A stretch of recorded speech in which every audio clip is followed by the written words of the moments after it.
మా text book ఒకటి ఉంటుందండి, బ్యాక్ నైబర్, దాంట్లో వన్ ఆఫ్ ద లైన్ ఉంటుంది, there is no person who will die without back pain అని.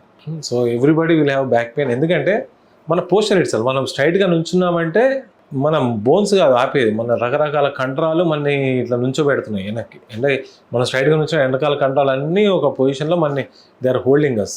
సో డెఫినెట్లీ ఆ కండరాలు స్ట్రెయిన్ అవ్వడం, ఆ స్ట్రెయిన్ ఒక్కోసారి ఏంటంటే ఈ స్ట్రెయిన్ అయినప్పుడు మనకి స్పైన్లో అధిక మూమెంట్, అంటే మోర్ దెన్ నార్మల్ మూమెంట్ వల్ల డిస్క్ కరిగిపోవడం, అంటే వైస్ వర్సా, దానివల్ల ఇది అవ్వచ్చు, దీనివల్ల అది అవ్వచ్చు. సో బ్యాక్ పెయిన్ రాకుండా అవాయిడ్ చేయడం అనేది మన చేతిలో లేని పని అండి. చెప్పాను కదా, ఎక్సర్సైజ్ చేసుకోండి, ప్రాపర్ స్ట్రెంథెన్ చేసుకోండి.